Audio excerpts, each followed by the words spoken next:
오늘은 아슬아슬한 구원이라는 제목으로 같이 은혜 나누기 원합니다. 그 어린 동자승들이, 어린 그 아이들 스님이죠. 동자승들이 생활하는 선원 앞에 교회가 하나 있었대요. 근데 교회에서 항상 찬송가를 틀어놓으니까 이 동자승들의 입에서도 자신도 모르게 찬송가 곡조가 흘러나오는 것입니다. 심지어 한 어린 동자승은 복음성가 그 예수님 찬양 그 곡조에다가 관세음보살 이렇게 가사를 넣어서 흥얼거리기까지 했다라는 것이죠. 보지 못한 그 절의 주지가 동자승들을 다 모아놓고 말했습니다. 제발 교회에 가서 누가 찬송가 좀 틀어놓지 말라고 부탁을 해야 될 텐데 누가 가겠니? 그러니까 아무도 가려고 하지 않았습니다. 그때 맨 위에 있던 동자승 하나가 손을 번쩍 들고 비장하게 말했습니다. 주지 스님, 제가 그 십자가를 지겠습니다. 우스갯소리지만 우리가 얼마나 그 노출된 환경에 영향을 많이 받는지를 그대로 보여주는 이야기죠.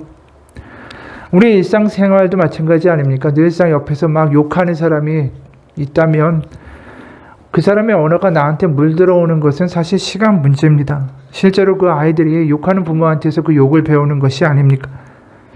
전에도 한 이야기인데 어느 아파트에 사는 할아버지가 위층에서 아이들이 꿍꿍거리고 막 뛰어노니까 신경이 거슬린 거예요. 그럴 때마다 이분이 화가 나서 저 녀석들 또 지랄하고 있네 이런 거예요. 노상 이렇게 얘기하니까 할아버지의 손자가 그걸 다 들은 거죠. 유치원에 입학하게 됐습니다. 첫날에 할아버지가 묻죠. 유치원까지 얼마나 걸리니? 그랬더니 손자가 이렇게 대답했다라는 거예요. 내 할아버지 걸어가면 15분이고요. 지랄하고 가면 5분이면 돼요. 뛰어가면 5분이면 된다라는 걸 지랄했다라고 표현한 것이죠. 우스갯소리지만 우리의 신앙생활도 마찬가지입니다. 우리가 누구를 많이 보고 누구를 많이 접하고 누구의 이야기를 듣느냐에 따라서 그 사람에게 물이 들듯이 우리가 하나님의 말씀을 보고 하나님과 가까이 하는 시간이 많으면 많을수록 우리가 주님께 물들어가는 것이 당연하겠죠. 오늘 우리가 읽은 본문도 그 맥락에서 같이 생각해 볼 수가 있습니다. 빌립보 교회는 당시에 굉장히 모범적인 교회였죠. 옥에 갇힌 바울을 물심양면으로 지원을 했고 바울이 선교하는데도 많은 연보, 헌금을 보내줬던 교회이기도 합니다. 예를 들어서 빌립보서 4장에 보면 세 번역인데 이런 대목도 나와요. 15절, 16절. 빌립보의 교우 여러분도 아는 바와 같이 내가 복음을 전파하던 초기에 마케도니아를 떠날 때에 주고받는 일로 나에게 협력한 교회는 여러분밖에 없습니다. 내가 데살로니가에 있을 때에도 여러분은 내가 쓸 것을 몇 번 보내주었습니다. 그러니까 이 선교하고 뭐 할 때마다 많은 지원을 해줬던 정말 물심양면으로 사랑했던 교회가 바로 빌립보 교회라는 것이죠. 그래서 빌립보서 2장에 보면 이런 이야기도 나와요. 그러나 나는 내 형제요, 동역자요, 전우요, 여러분의 사신이요, 내가 쓸 것을 공급한 일꾼인 에바브로디도를 여러분에게 보내야 할 필요가 있다고 생각했습니다. 그는 여러분 모두를 그리워하고 있을 뿐 아니라 자기가 병을 앓았다는 소식을 여러분이 들었기 때문에 몹시 걱정하고 있습니다. 사실 그는 병이 나서 죽을 뻔했습니다. 그러나 하나님께서 그를 불쌍히 여기시고 그만이 아니라 나도 불쌍히 여기셔서 나에게 겹치는 근심이 생기지 않게 해주셨습니다. 이 하나님이 고쳐주셨다라는 거죠.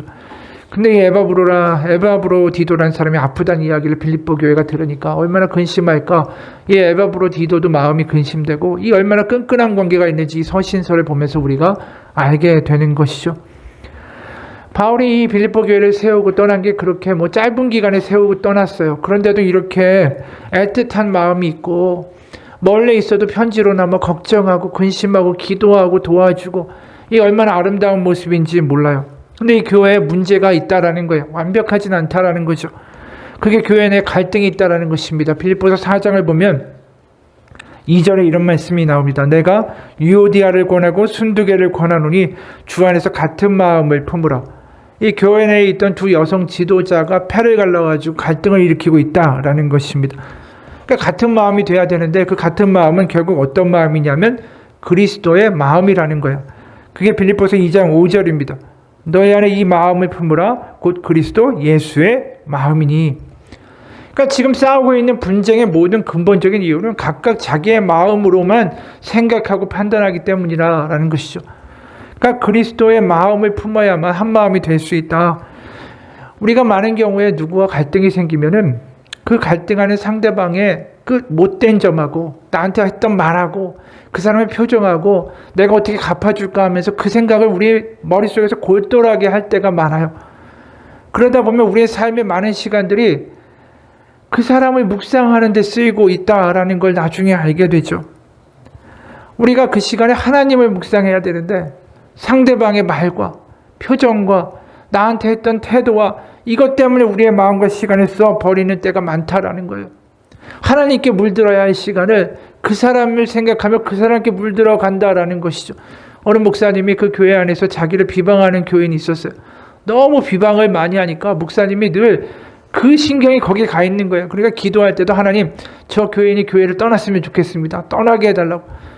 맨날 그런 기도를 하다 보니까 하나님이 어느 날 그 목사님에게 이런 마음을 주시더라는 거야. 야, 네가 비방하는 저 사람을 네가 똑같이 닮아가고 있구나. 우리가 남을 비방하고 미워하고 다투면서 그 사람을 닮아가게 돼 있는 거예요. 왜요? 내가 그 사람을 묵상하고 있으니까. 우리가 그 사람을 비방하면서 그 사람에게 물들어가고 있다는 것이죠. 왜요? 좋은 걸 생각하고 묵상하는 게 아니라 그 나쁜 것들만 자꾸만 묵상하면서 내 안에 채워가니까. 그러니까 사도 바울이 답답한 거예요. 지금 묵상하고 채워야 되고 물들어가야 할 건 그리스도의 마음이다라는 것이죠. 우리는 그리스도를 닮지 않으면 세상에 누군가를 닮을 수밖에 없어요. 그게 많은 경우에 어릴 때는 부모를 닮는 거고요. 직장을 다니다 보면 직장 상사를 미워하지만 그 사람이 나쁜 것을 그대로 닮아갈 때도 많이 있다라는 것입니다. 우리는 그렇게 부족하고 연약하고 그런 존재들이에요. 그리고 마음에 안 들면 남을 순식간에 비방하기도 하고요.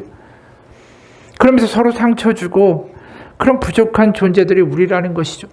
우리의 삶에서 생각이 변하고 태도가 변하고 나를 물들었던 모든 과거의 어떤 주변의 모든 것들에 물을 빼버리는 길은 하나님이 우리를 채워주시는 길밖에 없다라는 거죠. 하나님의 은혜가 임해야 우리가 다르게 생각하고 다르게 보고 다르게 반응하고 다르게 말할 수 있기 때문입니다. 그렇기 때문에 그리스도에 물들어 사는 삶, 그 삶이 바로 그리스도인이다라고 말할 수밖에 없는 것이죠. 우리 안에 선한 것이 없기 때문에 하나님으로 체험을 받아야 되는 거예요, 계속. 그래서 빌립보서 2장에는 우리가 그리스도께 체험받는 그 일이 어떻게 가능한가? 그리스도가 우리 가운데 일방적인 은혜를 주셨기 때문이다 하면서 빌립보서 2장에 이런 말씀을 하죠. 7절, 8절. 오히려 자기를 비워 종의 형체를 가지사 사람들과 같이 되셨고 사람의 모양으로 나타나사 자기를 낮추시고 죽기까지 복종하셨으니 곧 십자가에 죽으심이라. 7절과 8절의 말씀을 보면 계속 낮추셨다, 복종하셨다, 죽으셨다 이런 표현이 계속해서 나와요. 그리고 가장 피크를 이루는 표현이 뭐냐면 종의 형체를 가지셨다라고 말하는 거예요. 하나님의 아들이 종, 이 종이라는 말은 노예란 뜻이에요. 가장 그 사회에서 홀대당하고 무시당하고 비판당하고 마음대로 대해도 되는 존재가 노예 아닙니까? 바로 하나님의 아들이 노예가 되셨다. 수치와 모욕과 사람들의 그 홀대를 당하는 자리까지 오셨다. 그 하나님이 우리 가운데 은혜 베푸시기 위하여 그 일까지 하셨다라는 것을 우리가 알고 묵상하고 그것에 물들고 그것에 감격하면 감격할수록 그리스도의 마음이 우리 가운데 우리를 점령하시는 거죠. 그러니까 우리가 빌립보서를 읽다 보면 그거예요. 하나님의 은혜에 대한 이야기. 하나님이 어떻게 너에게 일방적으로 너희를 구원하기 위하여 너의 마음을 물들이기 위하여 너의 마음을 돌이키게 하기 위하여 어떠한 일까지 하셨는가. 그것을 기억하라. 그것을 묵상하라. 상대방의 단점과 상대방이 하는 욕을 묵상하는 게 아니라 주님이 너희 가운데 이루신 일에 대하여 묵상하고 생각하라. 그 이야기가 사실 빌립보서의 서두를 다루고 있다라는 것이죠. 그러고 나서 이제 당부가 이어지는 말이 오늘의 본문이에요. 그게 12절인데 특히 12절에 우리가 후반부에 눈에 띄는 대목이 있습니다. 항상 복종하여 두렵고 떨림으로 너희의 구원을 이루라. 이 말이 어떻게 들리세요? 하나님이 우리가 죄인 되었을 때 하나님의 일방적인 은혜로 십자가에 그 아들을 죽이심으로 하나님의 은혜를 부어주셨어요. 그런데 갑자기 두렵고 떨림으로 너의 구원을 이루라라고 말씀하시면 갑자기 부담되는 거예요. 왜 이루라는 주체가 누구죠? 나예요, 나. 게다가 그냥도 아니고 두렵고 떨림으로 이루라고 말씀하시는 거예요. 이 구원을 이루라라고 말씀하실 때 이 헬라어는 현재형이에요. 그러니까 계속해서 구원을 이루어 내라는 거예요. 누가요? 내가. 게다가 여기에 두려움이다라는 단어는 영어 단어 이 포비아라는 단어가 있어요. 이게 공포. 이런 것을 가리키는 영어 단어인데 이 영어 단어가 유래한 그 헬라어가 지금 여기 나와 있는 두려움이라는 헬라어예요. 그러니까 막 공포와 패닉과 두려움을 가지고 계속해서 구원을 이루어내라. 누가요? 내가. 이 이야기가 복음으로 들리십니까? 그렇게 안 들린다라는 거예요. 무서운 이야기. 아니 마치 내가 뭘 하나님을 믿다가 미워하는 마음이 생기고 질투하는 마음이 생기고 뭔가 삐딱선을 타게 되면 구원으로부터 이탈될 것 같다라는 생각이 들 정도의 말이 들어있다라는 거예요. 마치 우리가 삐끗 실수하면은 넌 구원에서 탈락이야. 이렇게 말씀하실 것 같은 말이기도 하다라는 것이죠. 마치 경고의 메시지처럼 들리는데 왜 좋게 가다 갑자기 이런 이야기가 나올까요? 그리스도의 한없는 은혜와 사랑에 물들어라. 그분의 사랑과 그분의 은혜를 마음에 채우고 감격하며 살아라. 그런데 갑자기 두려움과 떨림으로 너의 구원을 이루라. 이게 같이 조화가 안 된다라는 것이죠. 왜 이런 말씀이 여기에 나올까? 우리가 에베소서 6장 5절에 보면 이 두렵고 떨림이라는 그 문구가 그대로 다른 데도 사용되어 있는 구절이기도 해요. 6장 5절. 종들아 두려워하고 떨며 성실한 마음으로 육체의 상전에게 순종하기를 그리스도께 하듯 하라. 여기 종들이 주인에게 대하는 태도가 두려워하며 떨다라는 거예요. 이게 뭐 주인이 생사여탈권을 가지고 있어서 말 잘못하면 그냥 종을 한 번에 칼로 죽이기 때문에 이런 행동을 하라는 것이 아니라 그 당시에 종과 주인의 관계를 상투적으로 일반적으로 관용적으로 표현하는 게 두려워 떤다 이거 표현이에요. 그러니까 우리가 그걸 그대로 가져다가 오늘의 본문에 보게 되면 두려움과 떨림으로 구원을 이루라는 말의 참뜻은 우리가 하나님이 은혜를 베풀어 주시는데 그거에 대하여 우리가 해야 하는 태도가 무엇이냐면 경외로 대해야 된다라는 거예요. 그러니까 그 말을 다시 풀어하면 하나님의 은혜는 마치 하늘에서 내리는 비와 같아요. 그럼 그 비를 내린다고 해서 다 마음에 담을 수 있는 게 아니죠. 왜냐하면 아무리 비가 내려도 이 컵에 뚜껑이 닫혀 있으면 비는 이 컵 안으로 들어올 수 없어요. 물은. 이 컵에 뚜껑이 열려 있어야 빈 컵에 물이 들어올 수 있다라는 것이죠. 마찬가지. 하나님의 은혜가 아무리 넘치고 하나님의 은혜가 우리 가운데 먼저 임하였다 할지라도 우리의 마음이 열리지 않으면 우리의 마음이 준비되어 있지 않으면 그곳에 하나님의 은혜가 담길 수가 없어요. 그럼 준비되는 길이 뭐냐? 그게 두려움과 떨림, 바로 경외함이 있어야 된다는 거예요. 그러니까 우리가 하나님의 은혜를 잃어버리고 어느 순간 하나님이 아무리 사랑하신다 십자가를 이야기해도 마음에 와닿지 않고 한 귀로 듣고 한 귀로 나가는 이유는 뭘까요? 경외함을 잃어버렸기 때문이에요.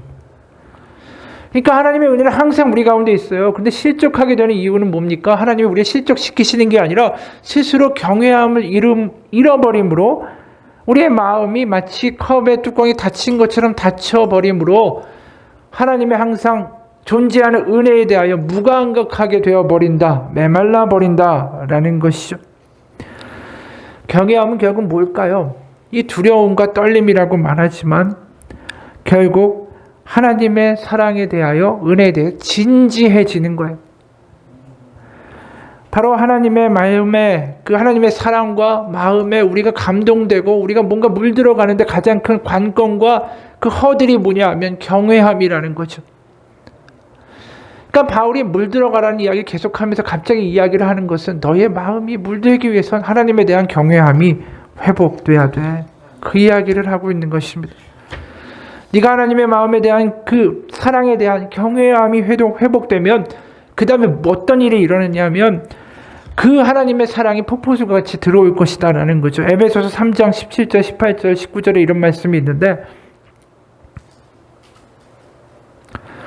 믿음으로 말미암아 그리스도께서 너희 마음에 계시게 하시었고 너희가 사랑 가운데서 뿌리가 박히고 터가 굳어져서 능히 모든 성도와 함께 지식에 넘치는 그리스도의 사랑을 알고 그 너비와 길이와 높이와 깊이가 어떠함을 깨달아.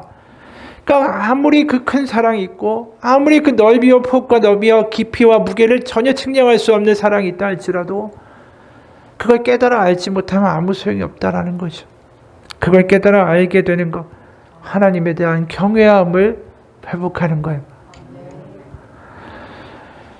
우리의 삶이 너무나도 쉽게 그냥 하루하루가 오늘이 내일 되고 내일이 모레 되는 것 같이 살아갈 때가 많습니다. 시간이 어디로 갔는지 모를 정도로 그냥 그렇게 살아갈 때가 많아요. 그런데 우리의 삶이 언제까지 그렇게 될 거라고 생각하세요? 어느 순간 우리의 삶에 갑자기 우리가 예기치 않은 일들이 일어나기도 하고요. 우리가 우리의 삶을 모두 다 컨트롤하고 통제할 수 있는 것이 아니다라는 것을 우리가 알게 되는 때가 있죠. 그러면서 우리는 내 삶의 주인이 내가 아니라 하나님이 우리의 삶에 계셔야 하는구나 라는 걸 하나씩 깨닫기 시작해요. 그 어떤 분이 이런 이야기를 해요. 어느 교회에 소설을 쓰는 여자 집사님이 있었대요. 아주 집념이 강한 분이라 이 글을 쓰고 자기의 인기를 유지하는 그런 일에는 다른 거에 시간을 쓰지 않았어요. 그러니까 소설에 아주 집중을 해가지고 글을 썼고 자기의 인기를 정말 어떻게든 유지하려고 최선을 다한 거죠. 그러니까 소설을 통해서 돈도 많이 벌었고 또 재테크도 잘해가지고 이 재산을 증식해 나갔어요. 근데 그러다 보니까 몸이 12개라도 모자란 거예요. 맨날 이 일도 해야 되고 재테크도 해야 되고 소설도 써야 되고 재료도 모아야 되고. 그러니까 몸이 견뎌내지 못했고 결국 몸에 이상이 생겼고 병원에 가서 진찰을 받아봤는데 이 남은 삶이 3개월밖에 되지 않은 시한부 인생이다라는 이야기가 나온 거예요. 기가 막혔고 집으로 천천히 걸어오는데 처음으로 자신의 삶에 대해서 진지하게 생각해 보게 됐다라는 거죠. 그러면서 전에는 아무리 성경을 읽어도 설교에서 솔로몬의 전도서 이야기를 해도 남의 이야기같이 들렸던 그 솔로몬의 전도서 1장 2절의 말씀이 그렇게 와닿더라는 거예요. 헛되고 헛되며 헛되고 헛되니 모든 것이 헛되도다. 그게 너무 마음에 와닿으니까 계속 그 말씀을 떠올릴 때마다 눈물밖에 나지 않는 거예요. 사랑하는 가족들의 얼굴을 쳐다봐도 그동안 그렇게 애써가지고 장만했던 가구하고 집에 여러 가지의 물건들을 봐도 또 심혈을 기울여서 썼던 원고 뭉치를 봐도 눈물만 나는 거예요. 모든 게 너무나도 안타깝기도 하고 헛되기도 하고 눈물을 도저히 참을 수가 없더라는 거죠. 그러다 교회에 뛰어갔어요. 아무도 없는 교회에 홀로 무릎을 꿇고 흐느끼면서 하나님께 기도를 한 겁니다. 하나님, 저의 생명을 연장해 달라고 구차한 요구는 드리지 않겠습니다. 그러나 한 가지만큼은 꼭 들어주셨으면 좋겠습니다. 남은 3개월 동안에 제가 무엇을 해야 저의 삶이 의미 있는 삶이 되겠는지 하나님 한 가지 꼭 가르쳐 주시기를 원합니다. 그렇게 애타게 기도를 하는데 마음에 한 가지 깨달음이 왔습니다. 사랑하라는 하나님의 말씀이었어요. 돌이켜보니까 그동안 글을 쓰고 재산을 불리느라 정신없이 살면서 정말로 사랑한다라는 게 뭔지를 잊어버렸다라는 게 떠올랐다라는 거죠. 자기로 섭섭한 마음을 가졌을 사람들의 명단을 작성해요. 그리고 일일이 다 찾아가서 만나고 화해하고 또 잘못한 거 있으면 눈물로 용서를 구하고 그리고 자기가 억척스럽게 재산을 모으기만 했지 한 번도 그걸 의미 있게 써본 적이 없다라는 것도 깨닫게 되면서 그것도 좋은 데다가 기부도 하고 헌금도 하고 이렇게 했어요. 그리고 나머지는 이제 가족들에게 유산으로 분배를 했죠. 유언장도 다 쓰고 이제 더 이상 재산을 더 모은다 글을 쓴다 이게 더 이상 의미가 없잖아요. 그래서 틈나는 대로 하나님의 말씀 성경을 읽고 하나님께 기도를 하고 그러면서 3개월이 지나갔다라는 거죠. 의사는 분명히 3개월 있으면 죽을 거라고 그랬는데 3개월 지났는데 아무 이상이 없는 거예요. 그래서 다른 병원에 가봤더니 의외의 말을 하는 것입니다. 간암이라고 했던 것은 오진이었고 너무나도 과로해서 간에 무리가 갔을 뿐이다 라는 거죠.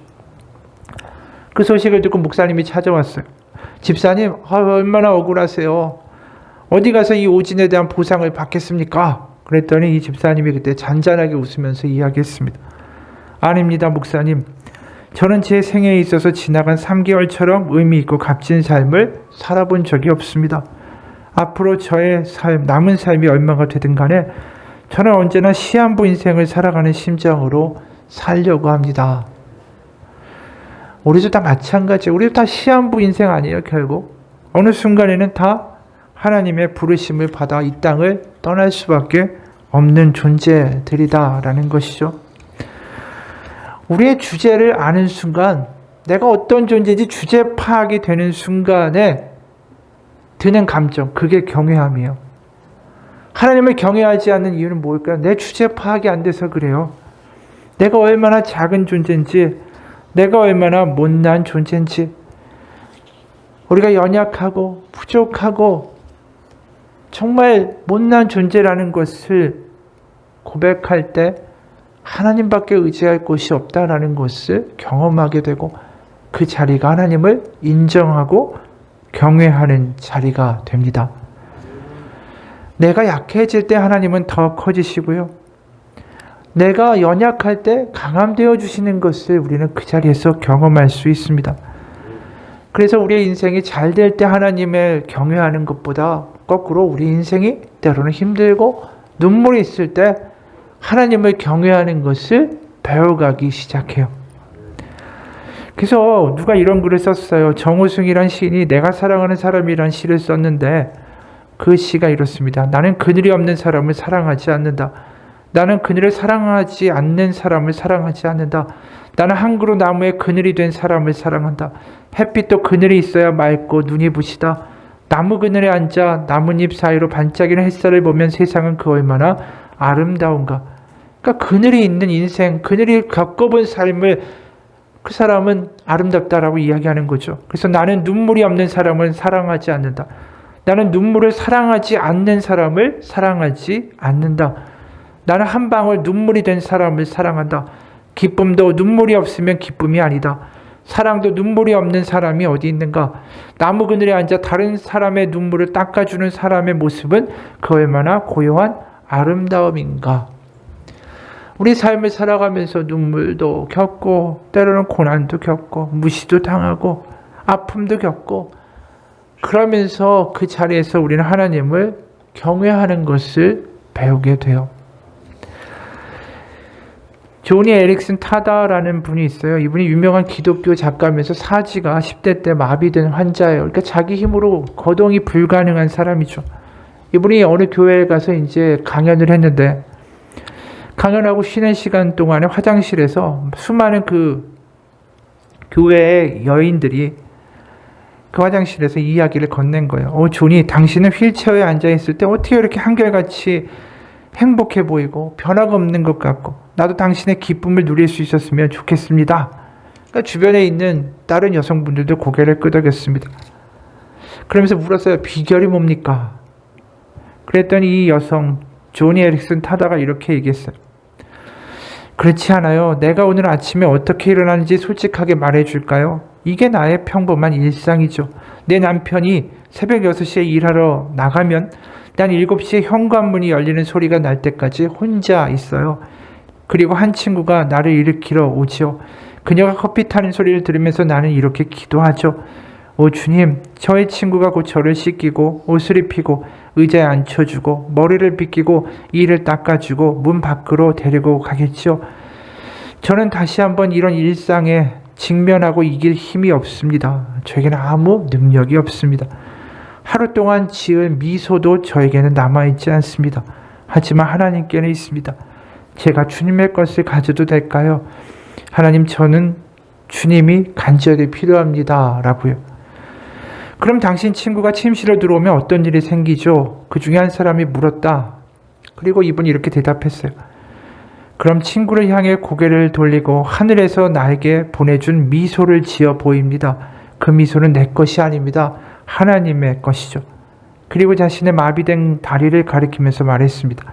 오늘 당신이 나를 통해 보는 기쁨이 무엇이든 간에 그건 오늘 아침에 하나님께 받은 것입니다. 이분의 신앙을 보면서 우리가 경험하죠. 이분의 삶이 이렇게 어렵고 힘든데 그 가운데 하나님을 인정하고 하나님만을 바라보는 것. 야, 이게 경외구나.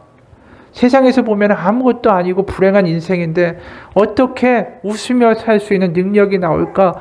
하나님을 경외하기 때문에 나오는 능력이구나 라는 것이죠. 우리가 하나님을 경외할 때 우리의 삶 가운데 우리가 감당치 못할 수 있는 어떠한 일들도 넘어갈 수 있는 능력이 생기는 거예요. 우리의 경외가 회복돼야 돼요. 하나님에 대한 감각세포가 우리 가운데 다시 살아나야 되죠. 그 일은 하나님을 경외하면 우리 가운데 경험될 수 있는 거예요. 거꾸로 말하면 하나님을 경외하는 사람은 인생에 대해서 진지해진 거예요. 지금 모든 말을 제가 한 것처럼 인생에 대해서 진지해지고 내가 어떠한 모습인지 나에 대한 주제 파악이 되고 이것이 분명해지고 눈물 가운데 탄생하는 게 경외라는 거죠. 그게 없으면 하나님이 아무리 사랑하신다고 해도 그 사랑이 한기로 들렸다가 한기로 나가게 되는 것입니다. 그래서 그 경외함을 가지고 산다라는 거, 내가 얼마나 연약한지, 그리고 또 내가 나중에 이 연약함을 넘어서서 하나님이 결국 이루신 하나님의 나라에 들어갈 날까지 하나님 의지하면서 살아가는 것이고, 결국 하나님의 나라 가운데 모든 것이 다 하나님 가운데 이루어지고 평안해지고 그곳에서 하나님과 영원히 살 거다.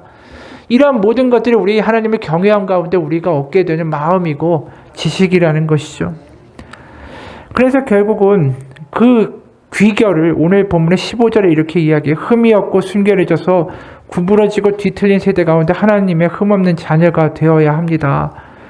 그러면 여러분이 이 세상에서 별과 같이 빛날 것입니다. 그러면서 16절에 그리스도의 날에 내가 자랑할 것이 있게 하려 함이라.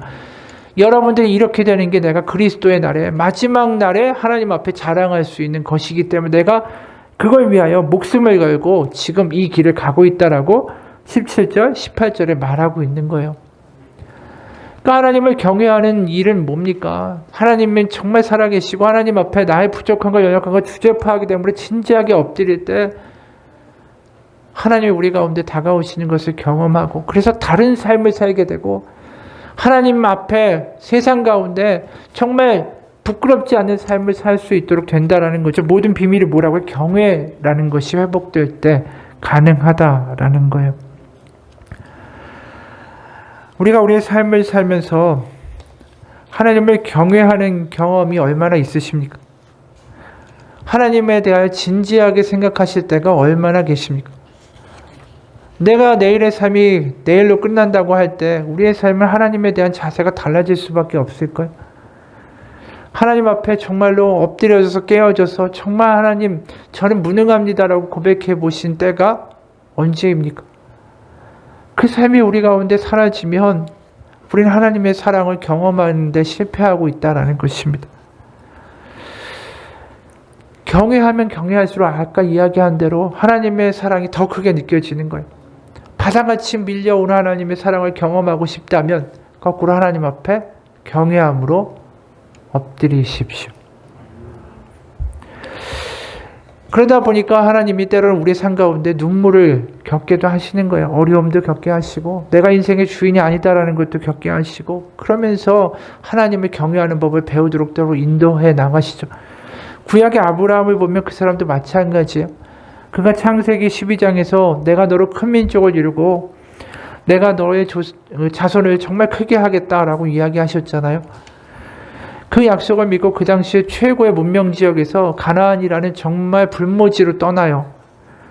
그런데 그의 인생이 그 정말 떠나면서 근사하고 멋지게 펼쳐졌나요? 그렇지 않습니다. 가자마자 무슨 일이 벌어졌냐면 가나안에 심한 기근이 들어서 애굽까지 가는 일이 벌어져요. 그리고 애굽에서 자신의 아내를 취하고 자기가 남편이면 죽여버릴까 봐 아내를 누이라고 거짓말을 하죠. 이거를 한 번만 그런 게 아니라 나중에 또 이 짓을 해요. 그러니까 여러 가지의 실수투성의 인생이 사실은 가나안으로 가면서 시작이 된다라는 거죠. 하나님이 정말 너의 자손이 별과 같이 많을 거다라고 하셨는데 갔는데 실제로는 아들을 못 낳는 거예요. 후계자가 없어요. 그러다 보니까 세상에서 이른바 무시당하는 삶이 돼버린 거죠. 그러니까 자신의 종인 다메섹 사람 엘리에셀을 후계자로 삼겠다라고 이야기하기도 하고 또 하갈이라는 종을 통해서 이스마엘이라는 자식을 낳기도 하고 그러면서 아내 사라와 첩인 하갈이 분란을 일으키고 다툼이 일어나기도 하고 그러니까 이 창세기 12장에서 정말 근사하게 믿음 가지고 출발했는데 그 다음에 인생은 막 굴곡지고 난리가 난다라는 거죠. 그러면서 고생도 하고 잘못해보기도 하고 눈물도 겪기도 하고 그러면서 창세기 22장에 그가 노년이 되잖아요. 이제 이삭을 어느 정도 키우고 이제 자신의 인생에 저물어가는 그때에 하나님이 부르세요. 창세기 22장 1절. 그 일 후에 하나님이 아브라함을 시험하시려고 그를 부르시되 아브라함 하시니 그가 이르되 내가 여기 있나이다. 그리고 하나님이 뭐라고 말씀하셨냐면 네 아들 이삭을 백세에 얻은 그 귀한 아들 큰 민족을 이루기 위해서 꼭 있어야 하는 그 아들을 나에게 번제로 잡아 죽여 바치라고 하시는 거예요.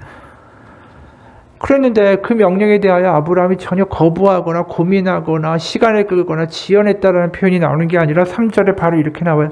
아브라함이 아침에 일찍 일어나. 일찍 일어났다는 게 얼마나 놀라운 이야기야. 아니 시간을 끌거나 지연한 게 아니라 바로 일찍 일어나서 나귀 안장을 지우고 두 종과 그의 아들 이삭을 데리고 번제에 쓸 나무를 쪼개어 가지고 떠나 하나님이 자기에게 일러주신 곳으로 갔다라는 것이죠. 그리고 번제에 드릴 양이 어딨냐고 아들 이삭이 물을 때 내 아들 이삭아 번제할 어린 양은 하나님이 자기를 위해 친히 준비하실 것이다. 그리고 아들을 데리고 산에 오른다라는 것이죠. 그리고 그를 진짜 죽이려고 할 때 하나님이 멈추시죠. 어떻게 이 100세 얻은 아들을 바칠 수 있는, 어떻게 보면 이게 믿음이라고 해야 될까? 아니면은 이 무서운 어떤 신념이라고 해야 할까? 그 일이 어떻게 가능할까? 근데 아까 읽은 1절에 그 답이 있어요. 아까 22장 1절에 이런 말씀이 있어요. 그 후에 하나님이 아브라함을 시험하려고 그를 부르시되 아브라함 하시니 그가 이르되 내가 여기 있나이다. 내가 여기 있나이다 라는 표현을 히브리어로 보면 히네니라는 표현, 히네니. 그 히네니는 전형적으로 종이 모든 걸 준비하고 대기하고 있다가 주인이 부르면 네, 모든 것이 준비되어 있습니다. 말씀만 하십시오라고 나아가는 장면을 연상시키는 게 바로 히네니라는 히브리어예요. 우리가 보면 뭘 여기서 연상할 수 있냐면 이 사람이 100세까지 살면서 모진 풍파와 하나님이 분명히 보내신 땅인데 가뭄도 겪고 빼앗기기도 하고 자식도 없고 별일을 다 겪어요. 가나안에 가서 살았던 인생이 순탄했더라, 아무런 문제가 없었더라가 아니라 창세기에서 읽다 보면 여러 가지의 사건과 사고와 눈물과 시련과 그 모든 것을 겪어가면서 그가 경험하게 된 것은 뭐냐 하면 하나님을 경외하는 삶이 된 거예요.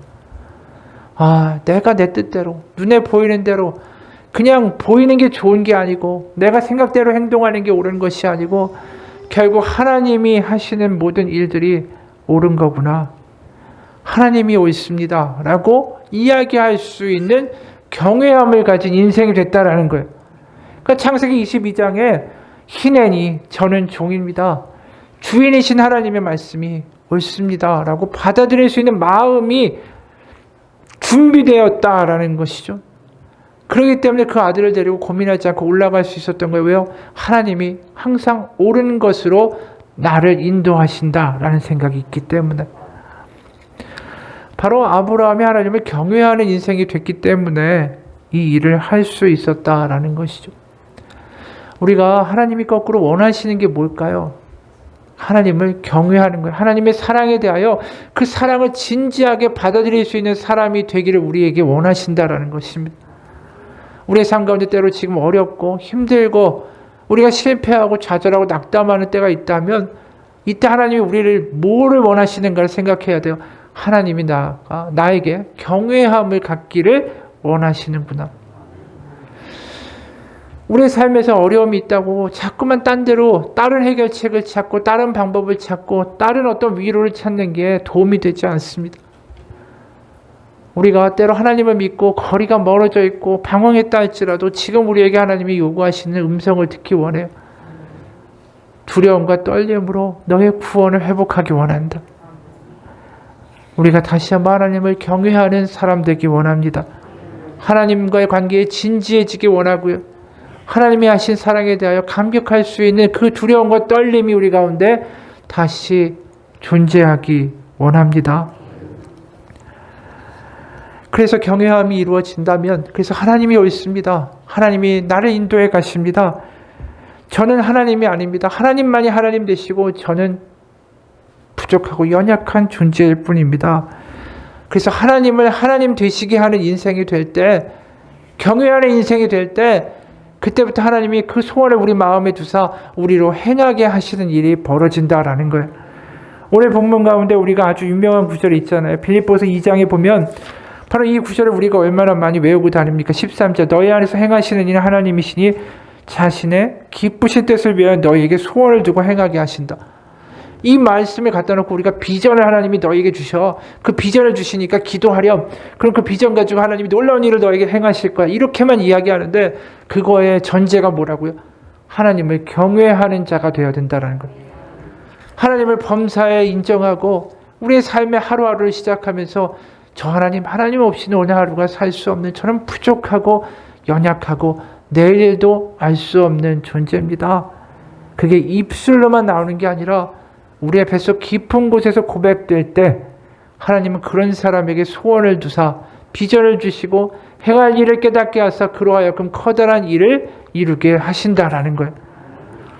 어느 목사님이 이런 이야기 하더라고요. 얼마 전에 중동에서 평생을 비즈니스맨으로 섬겨온 장로님 한 분을 만났다. 영국을 중심으로 한 유럽에서 성공한 비즈니스맨인데 이분의 간증을 통해 놀라운 사실을 하나 발견하게 됐다. 이분이 주님을 깊이 만난 후에 지난 38년 동안 새벽 기도를 한 번도 빠진 적이 없는데 하다못해 사업차 출장 중이고 비행기를 타고 있을 때라도 정해진 시간이 되면 기도하는 분이었다. 또한 본인이 겪었던 비즈니스의 노하우와 경험이 어떻든 간에 주님이 그날 말씀 가운데 인도하시는 것이면 즉각 반응하고 순종하기를 지금까지 변함없이 실천하고 계신다. 주님이 왜 이렇게 놀랍게 그분을 사용하는지 굳이 더 설명하지 않아도 알 것이다. 이것이 성경에서 말하는 하나님을 경외하는 삶이다. 지금 우리가 겉으로 보면 새벽 기도를 해야 한다라는 당위론으로 가잖아요. 근데 이분이 새벽 기도를 한 것은 당위, 해야만 해서 하는 게 아니라 하나님 없이는 살 수 없다라는 경외함이 그 마음에 있기 때문에 하게 된다라는 것이죠. 그러니까 우리가 기도해야 됩니다. 말씀 읽어야 됩니다. 새벽 기도하십시오. 수요 예배하십시오. 주일 빠지지 마십시오라는 행동을 이야기하고자 하는 게 아니라 하나님에 대한 경외함을 회복하십시오. 그게 하나님이 여러분을 크게 사용하실 수 있는 통로가 되고 길이 될 것입니다.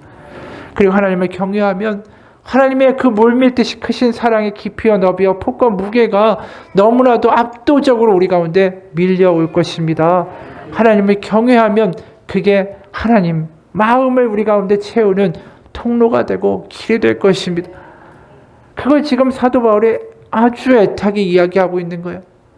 그러면 내가 계획하지 않아도 하나님이 더 좋은 길로 우리를 인도해 가시기 시작한다라는 거죠. 그게 하나님을 경외하는 삶의 결론이에요. 그래서 하나님을 경외하며 나아갔던 아브라함이 결국 그 아들을 죽였습니까? 그렇지 않아요. 그 이삭은 그대로 하나님이 믿음의 대를 잇게 하시고 그곳에 하나님이 준비하신 양이 이미 있었다라는 것이죠. 마지막으로 한 목사님의 이야기를 간증을 소개하고 마치겠습니다. 볕이 좋은 어느 날 교회 인근 논길을 걸으며 산책하고 있는데 문득 내 모습에 웃음이 났다. 내 생각대로 내 뜻대로 하나도 인생이 된 것 같지 않았다. 내가 어쩌다가 경상도에 살고 있지? 나는 평생 충청도에 살면서 이 낯선 경상도에서 살게 될 거라고는 단 한 번도 생각해 본 적이 없는데 그런데 경상도에 내려와 산 지 벌써 16년이 넘었다. 이미 경상도는 내가 내 인생에서 살아본 가장 오래 산 곳이 됐다. 내가 어떻게 이 시골 마을에 살고 있지? 영국 런던과 일본 오사카 그리고 서울에서 공부하고 살던 내가 이 시골 마을에 살면서 이 한적한 삶에 익숙해진 게 너무나도 낯설고 웃음이 났다. 도시의 화려함과 편리함이 익숙했던 내가 이제는 서울에 가면 오히려 차가 가득해 막히는 도로와 오염된 공기, 복잡함과 여유 없는 것에 가슴이 답답해진다. 그리고 또 생각해보면 내가 어떻게 목사가 됐지? 죽어도 목사가 되기 싫다고 했던 내가 그래서 도망치면서 요나처럼 살았던 내가 목회하면서 목사님이라고 나를 사람들이 부를 때마다 나는 신기하기만 하다. 그리고 내가 어떻게 순복음교단의 목사가 됐을까? 감리교단의 목사이신 아버지 밑에서 감리교단 교회만 섬기던 내가 하루 한 번도 다녀본 적이 없는 순복음교단의 목사가 돼서 사역하는 것도 참 놀라운 일이다. 그리고 또 어쩌다가 내가 부흥사가 돼서 이렇게 하루도 쉼없이 바쁘게 전국을 누비게 됐지? 나는 조용히 책 읽고 사색하는 거 좋아하고 사람 만나는 거 그렇게 좋아하지 않는 편인데 개인적으로 부흥회도 좋아하지 않고 아버지의 목회 현장에서도 부흥회를 경험한 적이 거의 없는데 그런데 내가 부흥사가 돼서 전국을 다니고 미국을 다니고 살아가는 게 정말 신기할 뿐이다.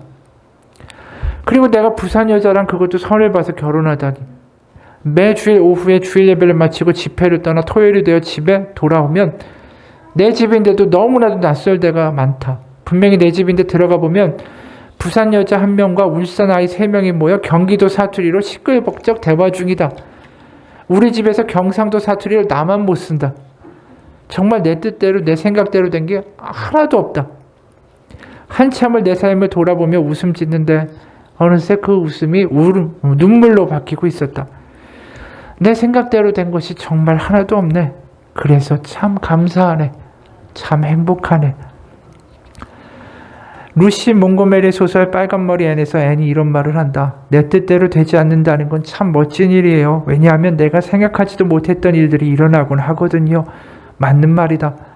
때론 내 생각이 무너지고 내 계획이 틀어지지만 내 수준을 뛰어넘는 기대 이상의, 아니 기대조차 할 수 없었던 회복과 성취가 이루어지는 하나님의 멋진 일들이 얼마나 많은가. 우리는 내 생각대로 내 계획대로 되는 것이 축복이고 은혜라고 생각한다. 그런데 만약 내 뜻과 내 계획대로 다 됐다면 나는 지금 어떤 모습이 되어 있었을까? 그냥 대기업의 부장쯤 되어 있을 테고 사람들도 나도 그것이 인생의 큰 축복이라고 믿으며 아니 착각하고 살고 있었을 것이다. 지금 하나님께서 내게 주신 기쁨과 행복, 풍성함과 존귀하면 비교도 될 수 없는데 그날 나는 내 인생을 그렇게 되돌아보다가 가슴을 쓸어내리며 고백했다. 그때 내 계획과 내 뜻이 이루어지지 않아서 오히려 놀라운 하나님의 역사와 축복을 경험하게 됐으니 정말 내 생각대로 되지 않는 건 참 멋진 일이라고. 이 목사님의 간직을 읽으면서 그런 생각을 해요. 하나님을 경외하는 자에게는 하나님이 우리가 생각지도 못한 놀라운 일을 이루어 가실 것입니다. 지금 삶이 어렵고 눈물 나고 지치고 실패한 것 같고 답답하다면 이때 우리를 탈출케 하는 분명한 통로가 있어요. 하나님을 경외하는 것. 하나님이 그것을 이 시간 가운데 배운다면 우리 가운데 소원을 두사 하나님의 큰 일을 우리를 통해서 이루어 가실 거라고 믿습니다. 같이 기도하겠습니다. 하나님 아버지, 매 주일마다 와서 하나님이 우리를 사랑하신다라는 이야기만 한 귀로 듣고 한 귀로 흘리는 그러한 소비적이고 낭비적인 신앙, 수박 겉핥기의 신앙으로 남아있지 않기 원합니다. 뜨겁지도 않고 미지근하지도 않고 그저 아무것도 느껴지지 않는 무덤덤한 인생으로 하루하루 그렇게 지루하게 살다가 죽어가는 인생이 아니라 우리 가운데 감격이 회복되고 떨림이 회복되고 하나님의 살아계심이 경험되는 살아있는 인생 되기 원합니다. 하나님, 다시 한번 하나님을 경외함으로 이 시간 두렵고 떨림으로 하나님 앞에 엎드리오니 하나님, 저는 연약하고 저는 부족하고 하나님 은혜 없이는 안 되는 사람입니다라는 우리의 고백이 이 시간 회복되기 원합니다. 그곳에 하나님의 놀라운 사랑과 우리의 부족함을 넉넉히 덮고 넘으시는 바다와 같은 하나님의 사랑과 임재가 하나님 앞에 엎드린 그 경외한 가운데 경험되고 간증되게 하여 주옵소서. 매일매일의 삶 가운데 하나님을 경외하며 하나님 없이는 안 된다라는 간절한 믿음의 고백이 우리의 인생에 있을 때에 매일매일마다 하나님의 놀라운 역사들을 경험하는 하루하루가 되게 도와주시고 그렇게 간직하며 세상 가운데 하나님이 살아계시다라고 말할 수 있는 우리의 인생 되게 하여 주옵소서. 예수 그리스도의 이름 받들어 기도합니다. 아멘. 우리 같이 잠깐 기도합시다.